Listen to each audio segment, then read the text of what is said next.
민주당 선대위는 교육과 돌봄을 국가가 책임지겠다는 공약을 발표했습니다. 네, 자세한 소식은 국회 취재기자 연결해서 알아봅니다. 나경열 기자. 네, 민주당 선대위가 발표한 교육 대전환 공약, 돌봄과 교육에 대한 국가 책임을 강화해 나가겠다는 내용이 핵심입니다.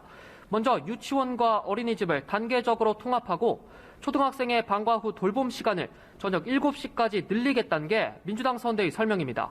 또 빅데이터와 AI 등을 활용해 공교육의 질을 높이고 대입 공정성위원회를 설치해 수시와 정시 비율을 조정하는 등 대입 제도의 공정성을 마련하겠다는 내용도 포함됐습니다. 이재명 후보는 발표문에서 수능 시험에서 사교육 의존도가 높은 초고난도 문항 출제를 없애겠다며 출제와 검토 과정에 교사 참여의 폭을 확대하고 대학생도 참여토록 하겠다고 밝혔습니다. 이 후보는 SNS를 통해선 미성년 자녀의 빚 대물림을 막겠다는 내용의 43번째 소확행 공약을 내놨습니다. 이 후보는 부모 빚을 떠안은 채 신용 불량자가 돼 사회에 첫 발을 내딛지 않도록 보호하겠다고 했습니다. 이 후보 잠시 뒤엔 일하는 여성들을 위한 대책 논의에 나섭니다. 워킹맘 컨텐츠를 개발하고 운영하는 스타트업 대표들을 만나 여성들의 경력 단절 문제, 고용 유지 어려움 등의 목소리를 듣고 관련 대책을 얘기할 계획입니다. 네, 국민의힘 윤석열 후보 빡빡한 일정을 잡았습니다. 인천에서 정책 행보에 나서면서 수도권 표심 공략에 나섰다는데 이 내용도 짚어주시죠. 네, 그렇습니다. 국민의힘 윤석열 후보 오늘 인천을 찾아 자신의 정책 구상을 설명했습니다. 이른 아침 세월 대화 강연에 참석한 윤 후보는 먼저 국가와 정부는 국가 정부가 아니면 할 수 없는 딱 그 일만 해야 한다며 작은 정부론을 꺼내들었습니다.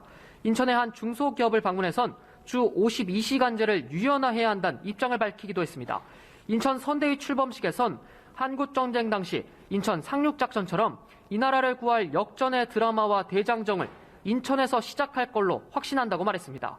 출범식 이후 기자들과 만난 윤 후보, 여성가족부 폐지, 병사 월급 200만 원 등 최근 공약이 2030 남성에 치중돼 있다는 지적에 대해 이렇게 얘기했습니다. 직접 들어보시겠습니다. 저는 남성이니 여성이니 하는 것을 이렇게 분류하는 자체가 다 같은 대한민국 국민으로 그런 시각을 자꾸 만드는 것은 바람직하지 않다고 보고요. 윤 후보 이후 인천역 앞에서 인천 지역 공약을 발표하기도 했는데요.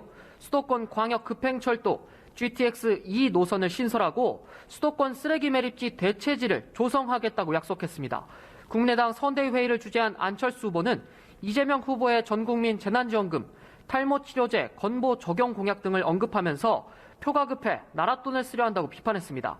정의당 심상정 후보는 기후위기에 대응하며 경제발전을 이루는 그린노믹스 공약을 발표했습니다. 지금까지 국회에서 전해드렸습니다.